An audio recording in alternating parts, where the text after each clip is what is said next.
अच्छा, रात्रि क्लास है 4 जुलाई 1968। बच्चे जो बैठे हैं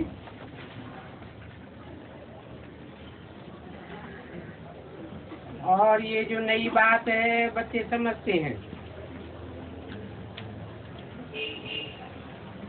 कि बाबा भी है, शिक्षक भी है और गुरु भी है।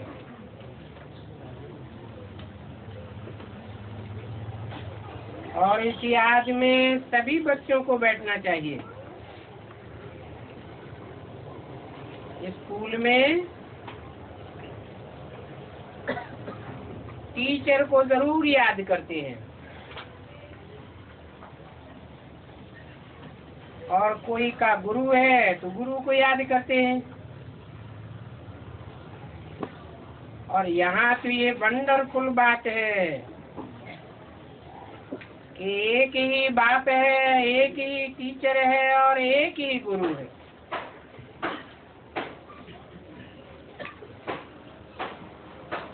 तो सत्य के आदि मध्य अंत का ज्ञान सुनाते हैं।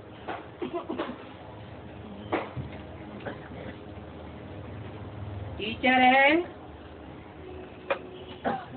तो मालूम रहता है कौन सी शिक्षा देनी है।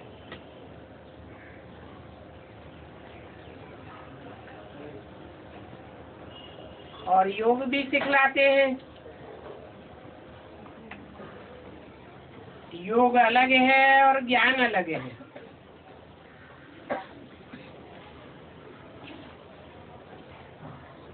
याद में बैठने से बच्चों को खुशी होगी।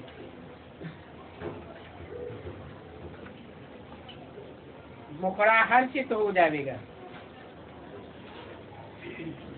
बच्चे समझते हैं हर 5-4 वर्ष बाद बेहद के बाप से हम मिलते हैं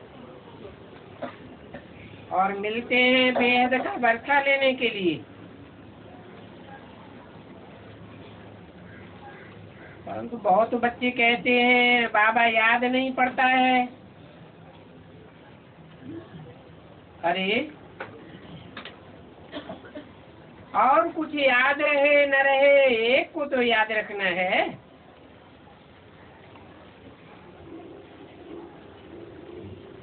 कि वो बाबा भी है, टीचर भी है।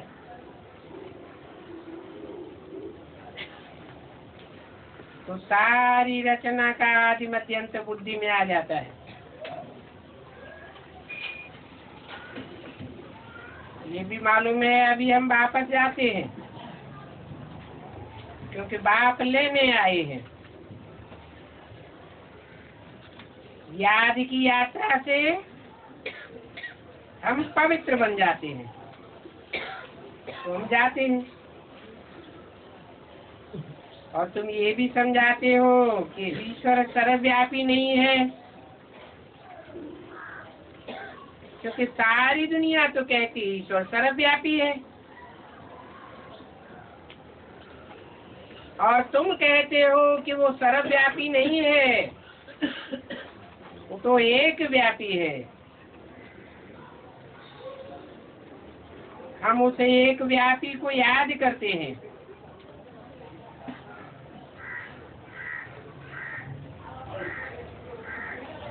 अनेक व्यापी है या सर्वव्यापी है,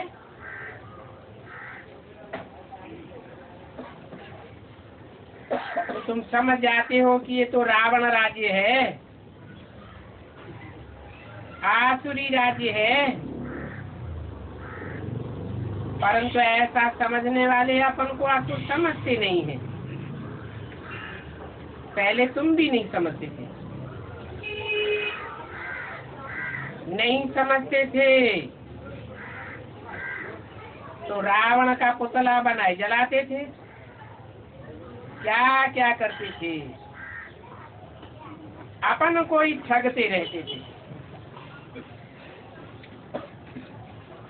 अपन को ठगते ठगते तुम्हारी जेब ही खाली होती रही। पहले तुम्हारी जेब भरपूर थी, परंतु माया ने आकर के तुम्हारी बुद्धि रूपी सारी पाकिट काट ली।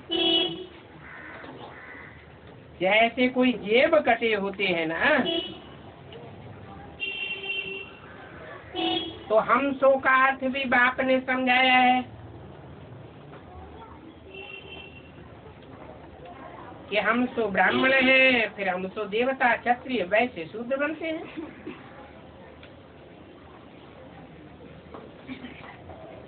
चार जुलाई 68 की रात्रि क्लास का दूसरा पेज। इस बात को तो तुम बच्चे ठीक समझते हो।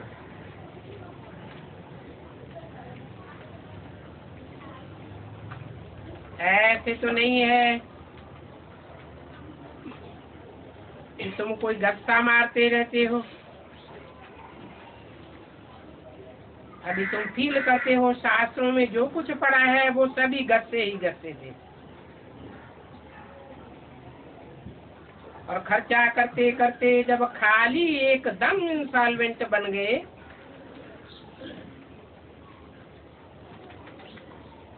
तो कितने बेघर बन गए। बल कितना भी किसके पास धन है, परंतु तुम जानते हो कि धन सहित सब खत्म हो जाएंगे।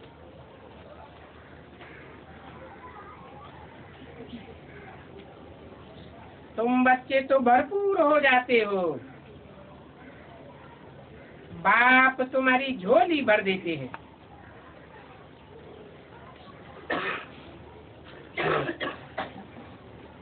तो देखो, बाप आकर के झोली भरते हैं और हम खाली कर देते हैं। भक्ति मार्ग में झोली खाली हो जाती है ना, और ज्ञान मार्ग में बाबा झोली भर देते हैं। तब ही बाप समझाते हैं मनुष्य बिल्कुल पत्थर बुद्धि है। और यहाँ तो तुम बाप के टीचर, बाप और टीचर और सदगुरु तीनों के संग में रहते हो, तो कितना बल मिलता है, खुश भी होते हो। कोई की दिल होती होगी कि 3 दिन ही सही बाप के सन्मुख आकर के हम रिफ्रेश होकर के जाएं। बाबा की तो मना नहीं है। हाँ, सर्वसेबल बच्चा हो जो बाप समझे ये रिफ्रेश होकर के जाएंगे तो कमाल करेंगे। बाकी सर्विस नहीं करते हैं वो आकर के क्या करेंगे।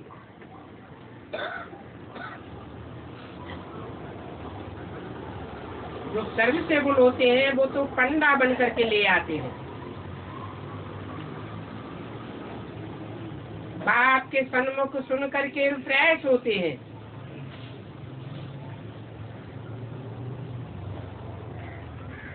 वहाँ बाहर की दुनिया में जाने से फिर रिफ्रेशमेंट नहीं रहती। तो सारा वायुमंडल गोरख धंधे का रहता है।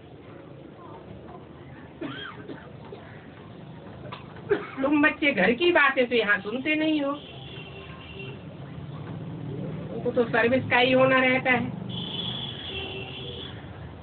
सर्विस का समाचार बाप के पास नहीं जाएगा तो बाद में बाप हंटर लगा देंगे, क्योंकि ये तो सच्चा ज्ञान है।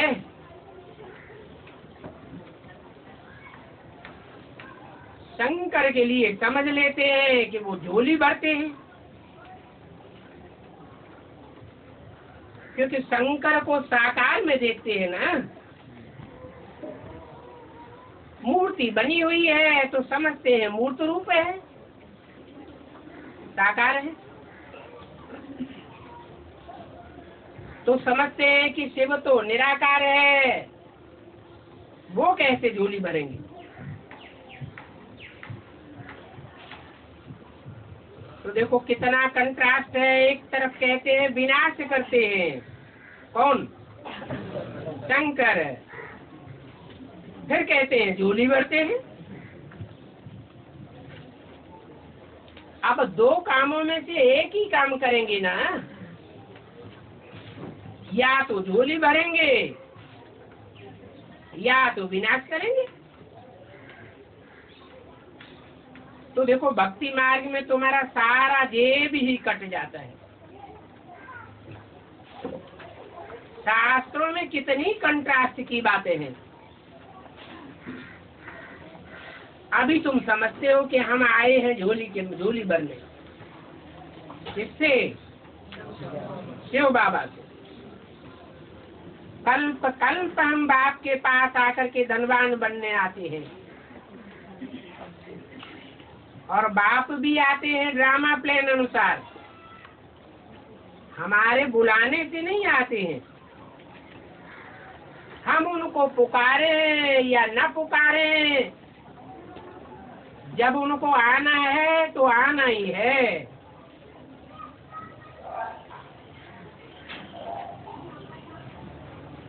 ऐसे नहीं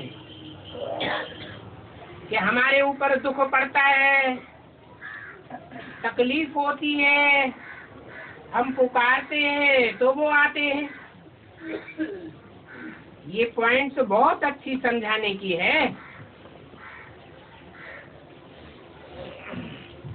और एक पॉइंट भी पक्की कर ली तो बेड़ा पार हो जाएगा। बेहद के बाप को याद करो तो बेड़ा पार है। बेहद के बाप से बेहद का जेब भर जाता है। बेहद का जेब क्या है?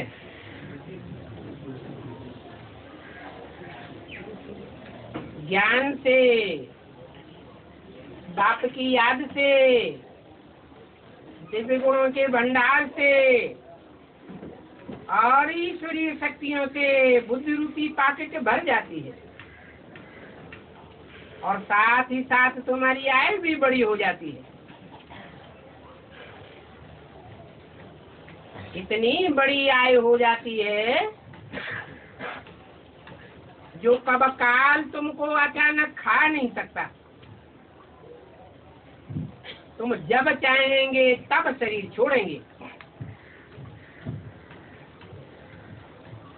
काल को हुक्म नहीं है आने के लिए,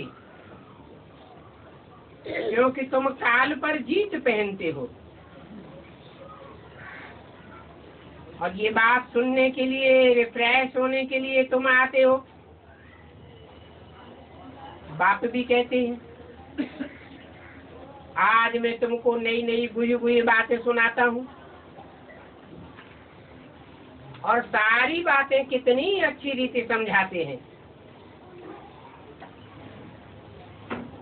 सिर्फ कहते हैं कि अपन को आत्मा समझ मुझ बाप को याद करो। ऐसी बात में भी तुम मुझते रहते हो। अरे बाबा हम कैसे अपन को आत्मा समझे? अरे ये तो बहुत सहज है, तुम तो हो ही आत्मा। आत्मा प्रकृति के बीच सितारा है।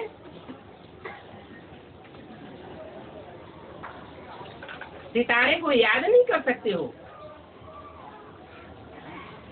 जैसे तुम आत्मा सितारा हो, वैसे बाप भी सितारा है। हाँ, बाप को परमात्मा कहा जाता है। कैसी आत्मा? परम पाठधारी कहा जाता है। बाकी फर्क कोई नहीं है। अलग को जाना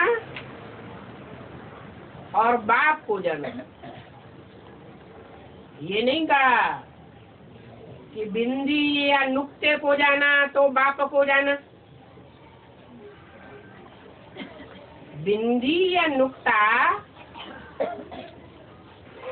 ये परम पाटधारी नहीं कहा जाता। अगर वो मुकर्रर रथ में प्रवेश न करे, अलफ में न आवे, और अलफ कहा ही जाता है खड़े रहने वाले को,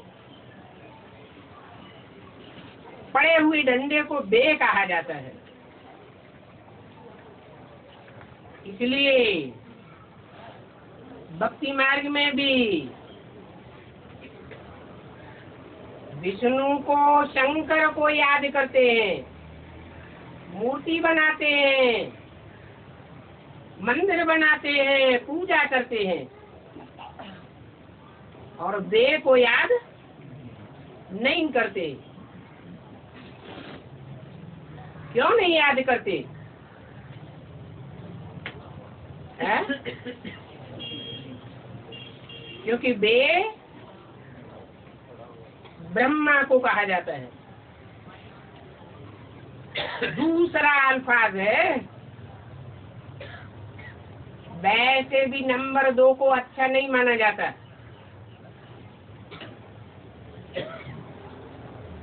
माँ से कोई वर्षा नहीं मिलता है,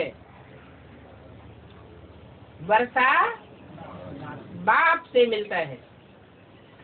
और बिंदी को भी बाप नहीं कहा जाता,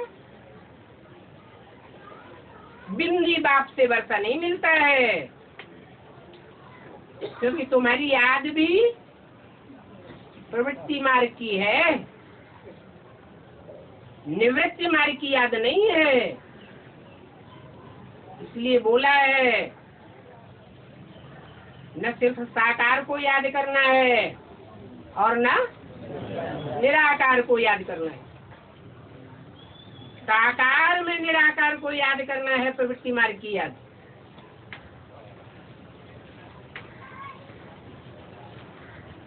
बाप चक्र का राज ऐसे ऐसे समझाते हैं। ज्ञान भी है, उपजाएं, ढीलनिया, वो भी स्वर्ग की मालिक बन जाती है। उपजा किसको कहा जाता है? जिनकी रीढ़ की हड्डी ही टूट गई हो। ज्ञान मार्ग में जो ज्ञान में चलने वाले हैं, उनकी रीढ़ की हड्डी कौन है? बाप दादा ही बैकबोन है, और बैकबोन बाप दादा ही जिनकी बुद्धि से टूट गया, तो समझो रीढ़ की हड्डी ही टूट गई। फिर ऐसे नहीं है कि उन वंचित आत्माओं को बाप उठाते नहीं है, नहीं, ऐसी कुब्जाओं के लिए भी ज्ञान है कि उनको भी सीधा कर दिया ज्ञान मार्ग में चलने के लिए। और भिलनी किसको कहा जाता है? भेलनी शूद्राणी को कहा जाता है। शूद्रों ने कहा जाता है जो विभिचारी होते हैं। ऐसी विभिचारिणियों को भी बाप आकर के अपना लेते हैं, स्वर्ग का मालिक बनाई देते हैं। तुम जानते हो कि हम आए हैं ना स्वर्ग के मालिक बनने के लिए, और मधुवन का तो गायन है। यहाँ तुम आते ही हो बाप से खजाना लेने के लिए। तुम बच्चों को तो धन भी मिलता है, और बेहद का धन मिलता है। ये बेहद का धन ऐसा है जो स्थूल धन इसी जन्म में बन जाएगा। तुम्हारे जैसा हद का और बेहद का साहूकार दुनिया में कोई भी नहीं होगा। सिर्फ एक जन्म के लिए ही नहीं, जन्म जन्मांतर के लिए तुम देव भरपूर बन जाते हो और काया भी निरोगी बन जाती है।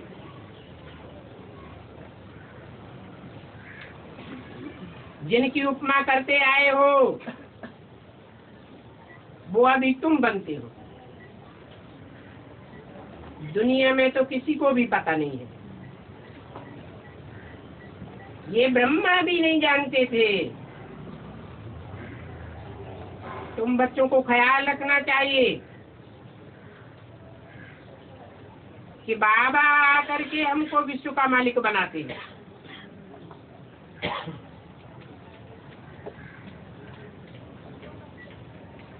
ऐसे नहीं कि सिर्फ ब्रह्मा के तन में आते हैं, ज्ञान सुनाते हैं और हम विश्व के मालिक बन जाते हैं। नहीं, ब्रह्मा को तो बाबा इसलिए कहा जाता है कि वो वयोवृद्ध थे। बाकी ऐसे नहीं है कि उसे शिव बाबा कहेंगे। शिव बाबा तो प्रैक्टिकल में आते हैं। क्या करने के लिए? हमको विश्व का मालिक बनाने के लिए आते हैं। और विश्व के मालिक बनाने वाले को तुम याद भी करते आए हो। भक्ति मार्ग में कितना याद किया है। तुम कहाँ भी जा करके देखेंगे, मंदिरों में शिव बाबा को फूल, फल, दूध आदि चढ़ाते हैं ना।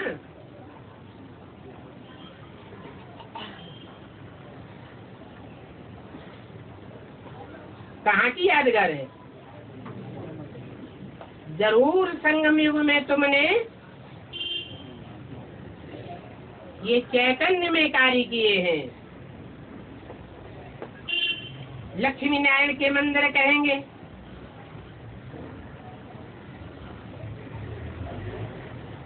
वो भी हम बनाते हैं। भक्ति मार्ग में जड़ मंदिर बनाते हैं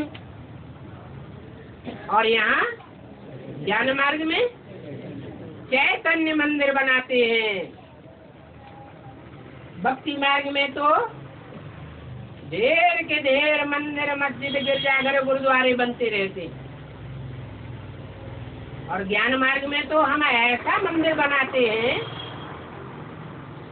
जो सारी दुनिया के बीच एक ही बड़ा मंदिर रह जाएगा। और सब मंदिर, मस्जिद, गिरजाघर, गुरुद्वारे चलने लग पड़ेंगे। राम सीता के मंदिर में जावेंगे तो तुम अभी समझ जावेंगे ये नापास हुए हैं,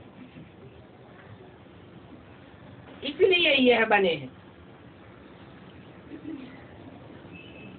जो भी नापास होते हैं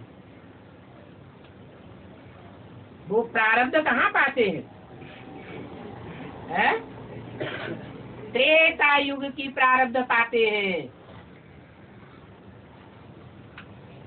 तुम्हारी बुद्धि में ये बैठ गया है कि नंबरवार नापास तो सब होते हैं।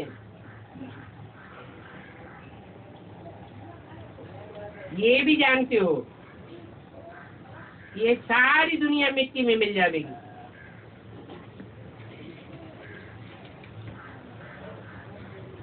पुराना सब कुछ खलास हो जाना है, फिर तुम बच्चों को सभी कुछ नया मिलेगा।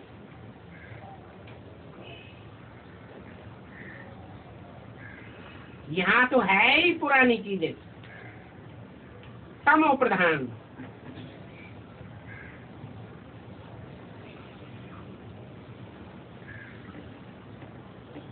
सुखदाई के लिए कितना माथा मारते रहते हैं।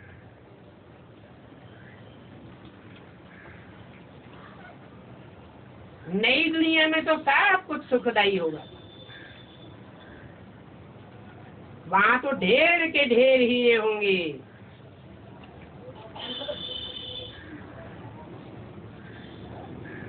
जड़ हीरों की बात है।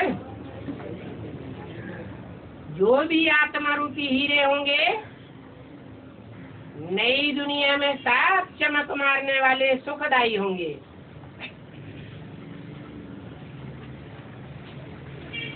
तुम जानते हो, बड़े बड़े राजाओं के महलों में बड़े बड़े हीरे रहते हैं।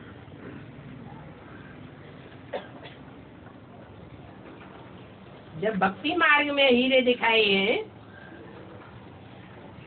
वो कहाँ की यादगार है? उनके तो जड़ महल हैं, जड़ हीरे हैं, और हमारे तो चैतन्य संगठन रूपी किले होंगे, जिसमें ढेर के ढेर हीरे होंगे। तुम साक्षात्कार भी करते हो, निश्चय भी करते हो कि हम ही नर से नारायण जैसे बनेंगे। और पुराने से पुराने चित्र भी हैं। आजकल तो झूठे हीरे भी निकले हैं, देखने से एक जैसे लगते हैं,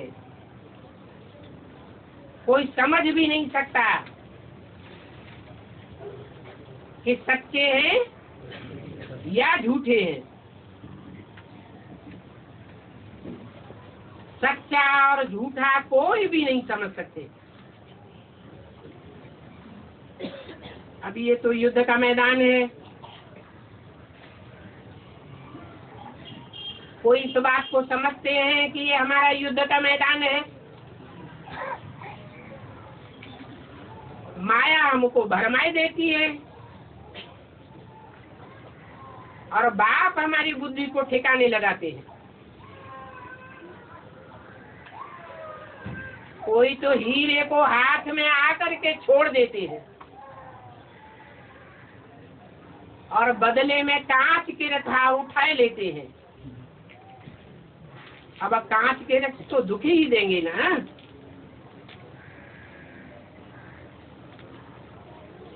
जानते हो कि माया जब भरमाती है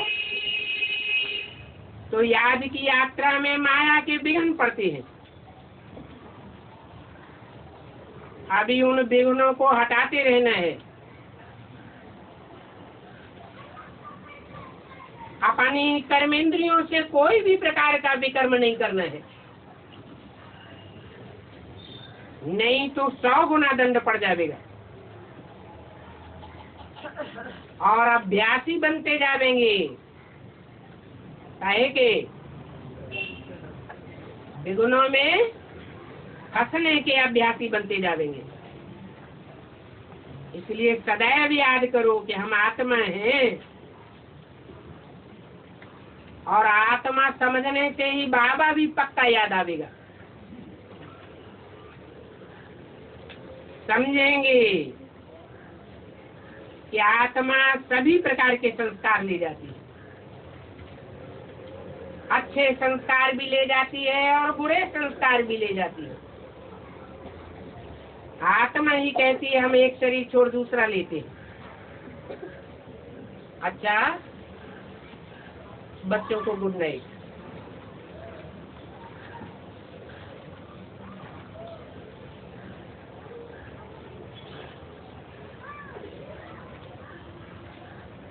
आज का प्रातः क्लास है 3 जुलाई 1968। मीठे मीठे रूहानी बच्चे जानते हैं कि बाप और दादा के हम सामने बैठे हैं, और ये जानना तो बहुत सहज है कि हम बाप दादा के सन्मुख बैठे हैं।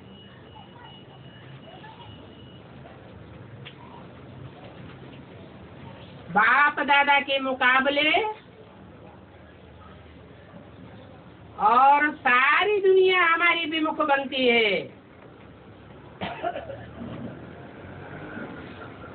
परंतु बाप दादा सदैव हमारे सन्मुख हैं।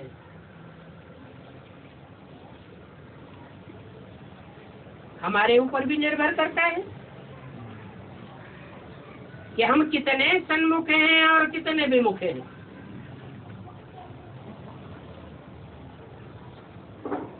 कोई साकार में सन्मुख होते हैं, फोटो खींचा जाए तो बाप के सन्मुख, और अंदर से विपरीत संकल्प चलते हैं, विरोधी संकल्प चलते हैं, तो उनको सन्मुख थोड़ा ही कहा जाएगा। थोड़े ही कहेंगे कि बाप से विश्व की बादशाही का वर्षा ले रहे हैं। जो बाप से विश्व की बादशाही का वर्षा ले रहे होंगे वो अनुभव करेंगे कि हमारी खुशी बढ़ती जाती है। बादशाही पाना हमारा जन्म सिद्ध अधिकार है। जरूर जब सामने बैठे रहते हैं तो खुशी बढ़ती है, क्योंकि तुम अनुभव करते हो कि हम शिव बाबा के नजदीक आ रहे हैं और हम कोई मनुष्य आत्मा के नजदीक नहीं आ रहे हैं। जानते हो शिव बाबा इस पर्टिकुलर मनुष्य के तन में बैठे हुए हैं। यहाँ बैठे जरूर अतीन्द्रिय सुख में बैठे होंगे। अगर बाप की याद में है तो हर एक अपने दिल से पूछे, हम बाप की याद में बैठे हैं और हमको बाप का वर्षा राजाई याद रहती है, और तो कोई ऐसा सत्संग नहीं होता है जिसमें बच्चों को बाप और बाप का वर्षा याद रहे। यहाँ तो है ही बाप और बाप की बादशाही। बाप के पास तुम बैठे हो तो बाप और वर्षा जरूर याद पड़ेगा। वहाँ बाहर की दुनिया में रहते हो तो उतना याद नहीं रहेगा। बल वहाँ भाई भाई हो बैठते हो, परंतु यहाँ तो बाप के सामने भाई भाई होकर के बैठते हो। फर्क हो जाता है। बाप के सामने बैठने से जरूर बाप याद आएगा और बाप का वर्षा याद राजाई भी याद पड़ेगी। बाबा कहते हैं ऐसी याद में बैठो। बाप के साथ वर्षा जुड़ा हुआ है। बाप की याद से बुद्धि में विश्व की बादशाही जरूर याद आती रहेगी। अगर याद रहती है तो जरूर अंदर में बड़ी खुशी होती होगी। बहुत बड़ी से बड़ी लॉटरी है और ये कोई कम बात नहीं है। उस दुनिया में तो बड़ा हंगामा होता रहता है। कांटों का ताज लेने के लिए कितना हंगामा करते हैं, कितना शोर शराबा करते हैं, और प्राप्ति कितनी होती है? अल्पकाल की। तो भी कांटों का ताज मिलता है, अंदर से भयभीत भी होते रहते हैं। और यहाँ तो कोई हंगामा नहीं। तुम कितना शांत होकर के बैठते हो। कोई गोरख धंधा आदि नहीं है। यहाँ बैठे हो तुम बाप की याद में, तो वहाँ इस पुरानी दुनिया में इतनी खुशी नहीं रहेगी। जितनी तुमको यहाँ रहती है। जो दूर से आते हैं उनको जरूर खुशी होती होगी कि अभी हम बाबा के पास बैठे हैं। बाप से स्वर्ग की बादशाही हमको कल्प कल्प मिलती आई है, क्योंकि यहाँ तो तुम सन्मुख बैठे हो ना। विश्व का मालिक बनाने वाले बाप के सामने बैठे हो। गायन भी है, अतीन्द्रिय सुख गोप गोपियों से पूछो।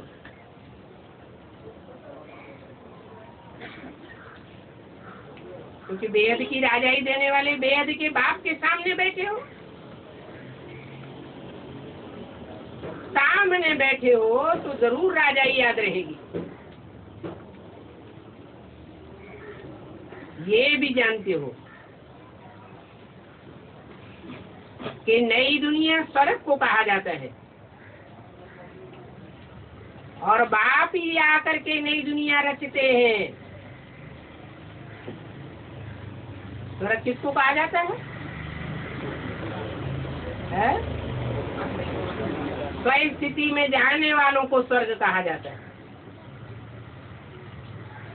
और स्वयं स्थिति की रचना बाप ही आकर के हमको परिचय देकर देते हैं।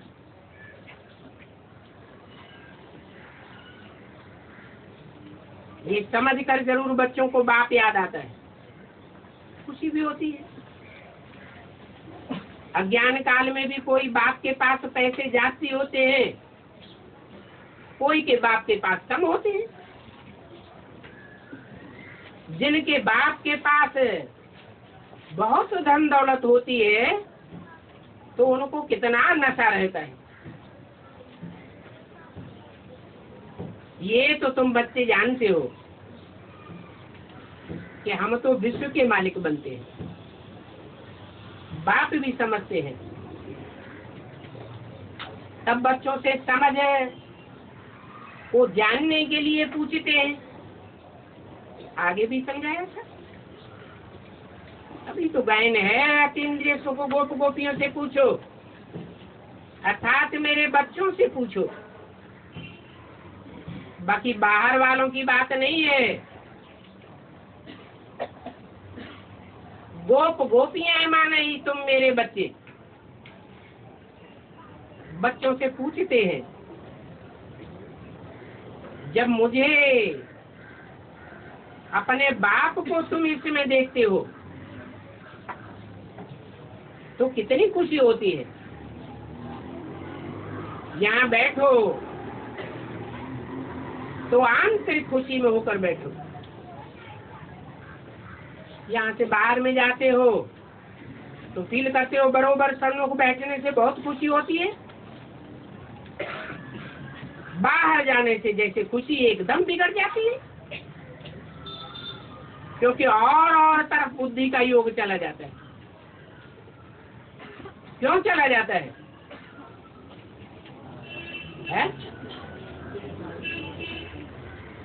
देहभान के कारण। बाप के सामने आने से देहभान नहीं रहता क्या?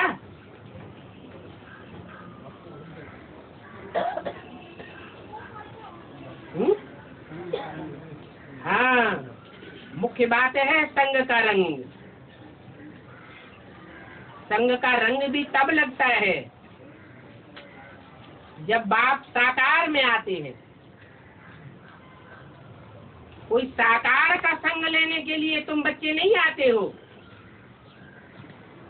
तुम साकार में किसको देखते हो? निराकार बाप को देखते हो। तो संग का रंग लगता है, और फिर सारी बात स्मृति के ऊपर है। जैसे ब्रह्मा बाबा की गोद में कोई जाते थे तो बाबा पूछते थे किसकी गोद में आए हो? कोई कहते थे ब्रह्मा बाबा हम आपकी गोद में आए हैं। तो बाबा कहते फेल। अगर बोले कि शिव बाबा की गोद में आए हैं तो पास हुए, तो क्या अंतर पड़ा है? स्मृति का ही अंतर है। आए तो हैं, लेकिन स्मृति में क्या है? तो शिव बाबा की तरफ बुद्धि का योग जाना चाहिए। 63 जन्म के आदि हो संग का रंग लेने के, बल बाप के साथ आते हो, तो भी स्मृति में रहना चाहिए कि हम ऊंच से ऊंच बाप के पास आए हैं। और ये भी जानते हो कि यहाँ हम एक ही बाप के सामने बैठे हैं, तो जरूर बाप की याद में होंगे तो खुशी होगी। अगर खुशी नहीं रहती है तो जरूर ही याद में कोई घोटाला है। अगर कहाँ बाहर वाले को याद करते होंगे, मानो कोई को अपना गांव याद आवेगा, कोई को अपने बाल बच्चे याद आवेंगे, तो खुशी गायब हो जाएगी। यहाँ तो है ही एक बात, तो नरक से बुद्धि निकल जाती है।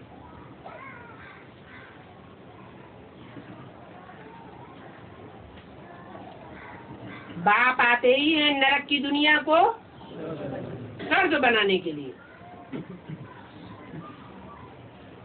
तो बाप की रचना में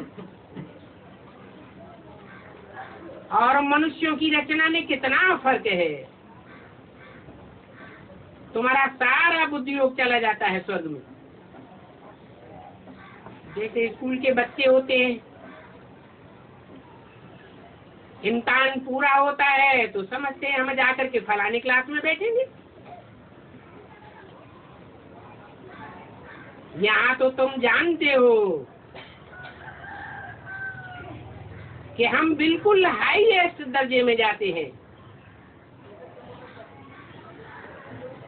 स्वर्ग से ऊंचा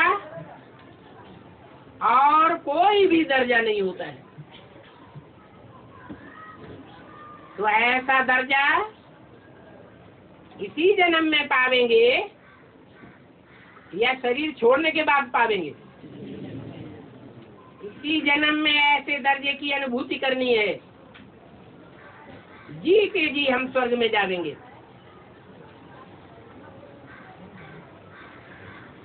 वहां दुख नहीं होगा, भले दुख की सीनरी दुनिया वाले महसूस करेंगे, लेकिन हमारी आत्मा महसूस नहीं करेगी।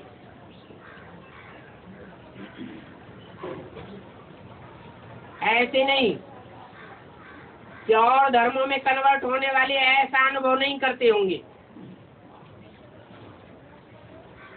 नहीं। और धर्मों में कन्वर्ट होने वाली जो विशेष आत्माएं हैं, अगर अच्छी पढ़ाई पढ़ती है तो वो भी इस नरक की दुनिया में स्वर्ग का अनुभव करेंगी। इसलिए उनके शास्त्रों में भी पैराडाइज या जन्नत की मान्यता है। अगर उन्होंने ऐसा पैराडाइज या जन्नत नहीं भोगा होता तो शास्त्रों में क्यों ऐसी बात लिखी हुई है?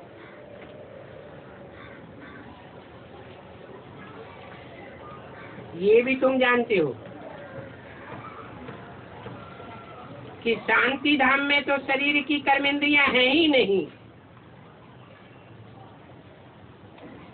और कर्मेंद्रियों के बगैर सुख या दुख नहीं भोगा जा सकता। तो शांति धाम में जाने से पहले ही तुम बच्चों को ये इम्तिहान पास करना है। परंतु इसके लिए कैसी स्टेज बनानी है? निराकारी, निर्विकारी, निरहंकारी स्टेज यहाँ ही बनानी पड़े।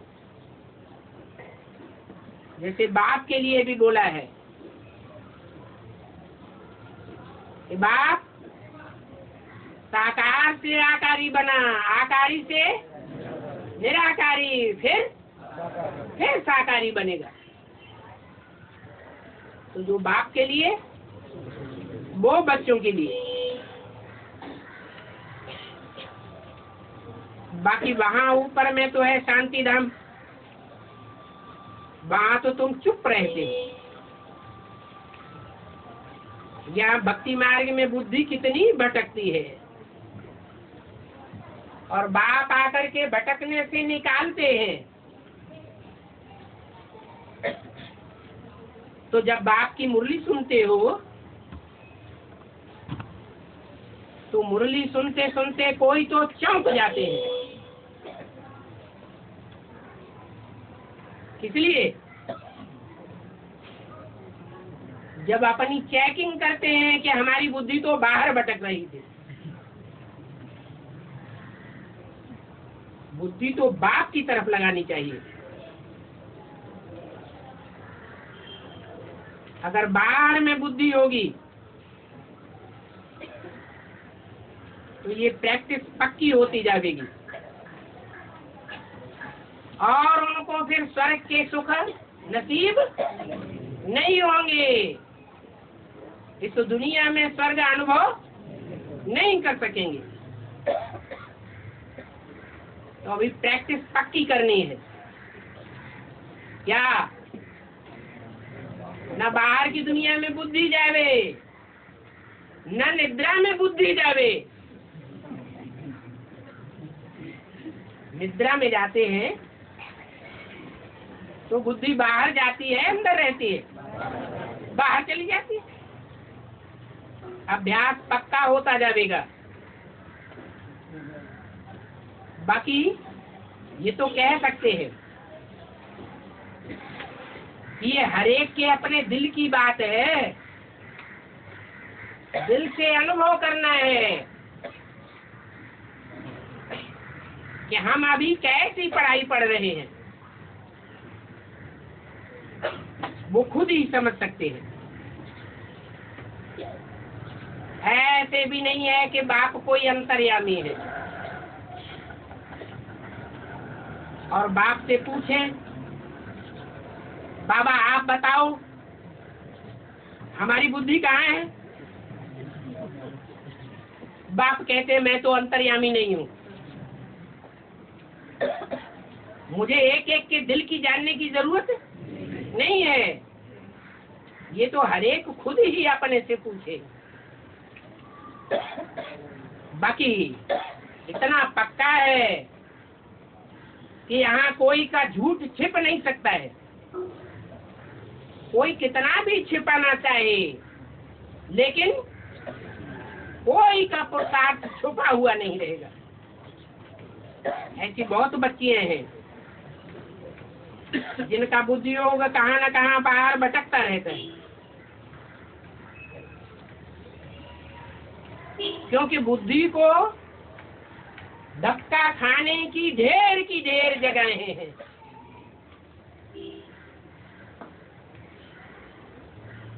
और याद करने की सिर्फ एक जगह है। आधा कल्प हमारी बुद्धि भटकती रही, धक्के खाती रही, कहाँ न कहाँ भटकने के आदी हो गए।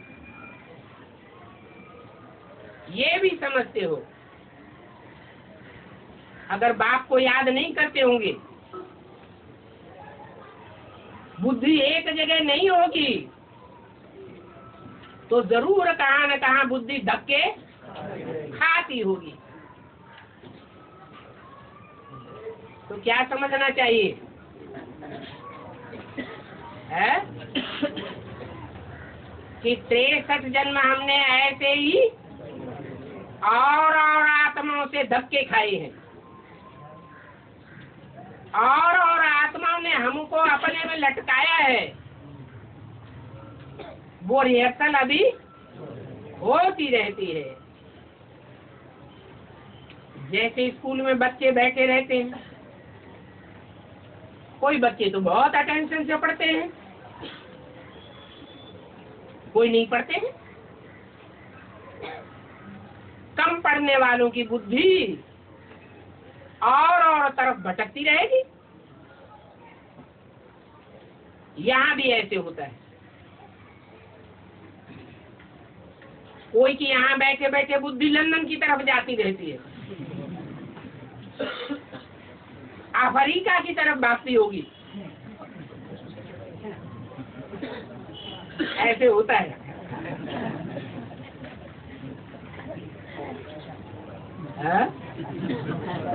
ये लंदन और अफ्रीका का नाम क्यों लिया है?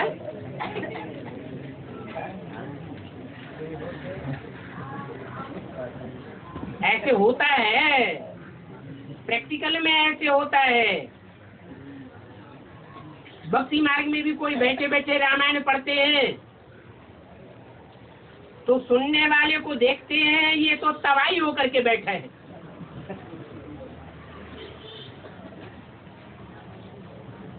तो जो श्रुत बुद्धि रामायण पढ़ने वाले होते हैं अचानक पूछते हैं तो जिससे पूछा जाता है वो वायरे हो जाते हैं। क्या जवाब देवे? अब सुना ही नहीं है तो क्या जवाब देंगे? अब वो है भक्ति मार्ग और ये है ज्ञान मार्ग, वो है कल्याण का मार्ग और ये है कल्याण का मार्ग। ये तो बहुत सहज समझने की बातें हैं। भारत जो गोल्डन एज था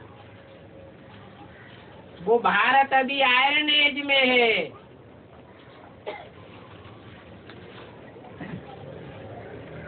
तो फिर बाप को याद करने से अभी गोल्डन एज में जाते हो। ये भी जानते हो कि बाप हर 5-4 वर्ष बाद आते ही रहते हैं आयरन एज को गोल्डन एज बनाने के लिए।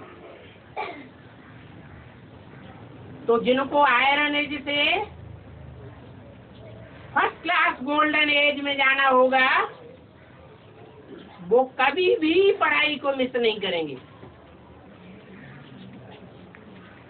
1-2 मिनट भी फर्क नहीं पड़ना चाहिए। तुमको पतित से पावन बनाने के लिए बिल्कुल एक्यूरेट टाइम पर आता हूँ। 1-2 मिनट का फर्क पड़ता है। 1 सेकंड की भी देरी नहीं करता हूँ। ड्रामा में फर्क पड़ ही नहीं सकता। तो बाप समझाते रहते हैं मीठे मीठे बच्चे अभी स्वदर्शन चक्रधारी भव।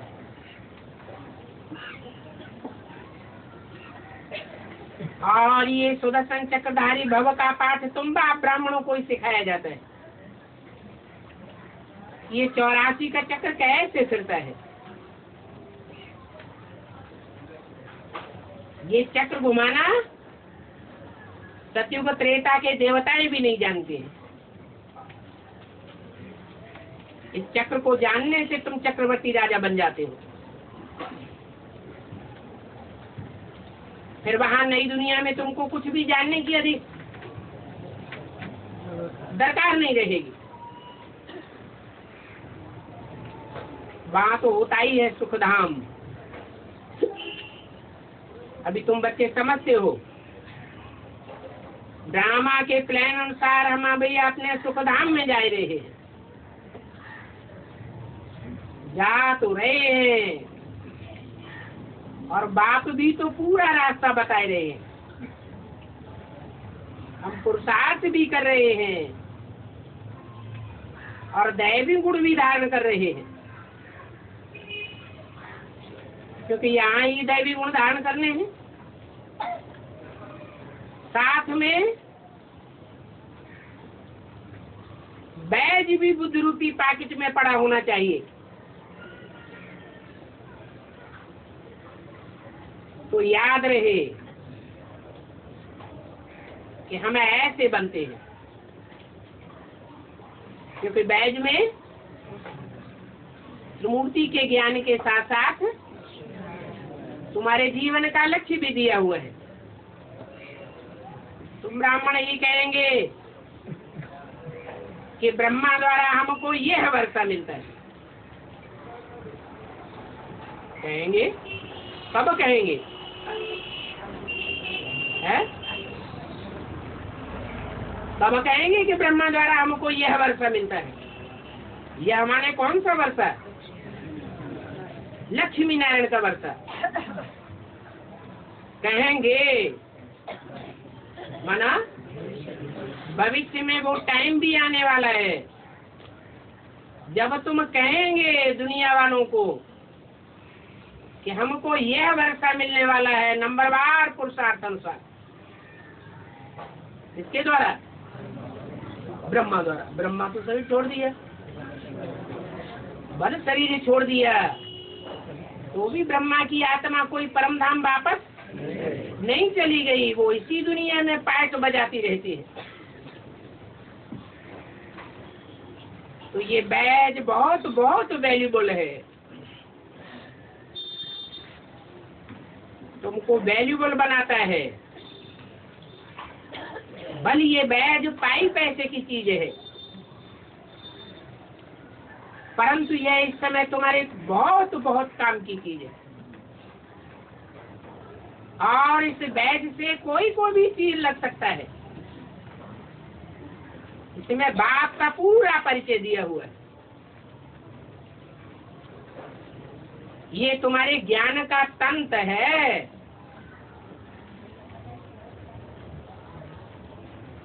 और बिल्कुल क्लियर है। शिव बाबा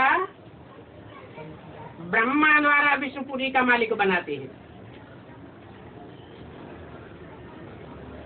पहले शांति धाम सुखधाम जावेंगे। बच्चे त्रिमूर्ति बनाते हैं,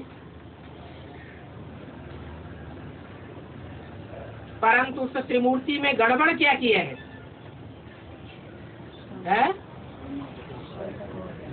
त्रिमूर्ति में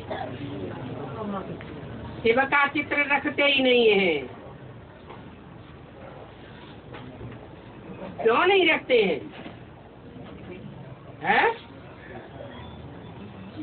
अरे शिव का चित्र नहीं रखते? शिव का चित्र होता है?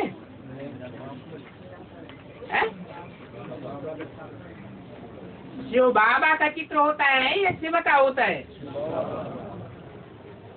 तो क्या कहना चाहिए? शिव बाबा का चित्र त्रिमूर्ति में होना चाहिए या नहीं होना चाहिए? परंतु बच्चे रखते नहीं हैं। इसलिए नहीं रखते हैं कि त्रिमूर्ति का अर्थ ही नहीं समझते। कहते भी हैं कि ब्रह्मा द्वारा स्थापना और विष्णु द्वारा पालना।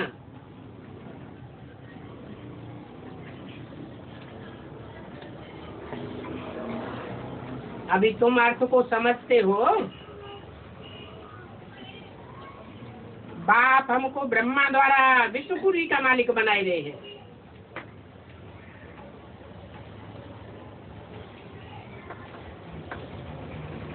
ये विष्णुपुरी का मालिक बन गए।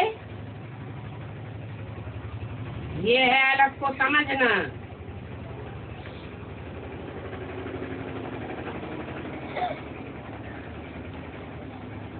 कौन सी मूर्ति में?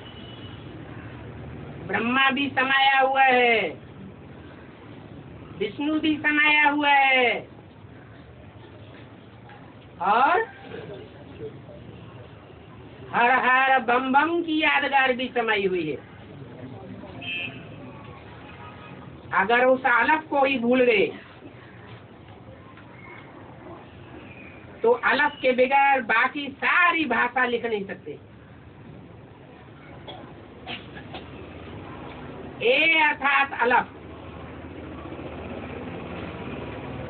ए बगैर भाषा लिख नहीं सकते। अलग के बगैर भाषा चल ही नहीं सकती। तो ये भी त्रिमूर्ति में अलग है मुख्य, और ये अलग तो जरूर समझाना पड़ता है। समझाओ, ये बाप है, ये कोई गुरु गुसाई नहीं है, ये हमारा बाप है, और सिर्फ हमारा या ब्रह्मा कुमार कुमारियों का बाप नहीं है, सारी दुनिया का एक ही बाप है। बाबा इसमें प्रवेश करते हैं। ओम शांति।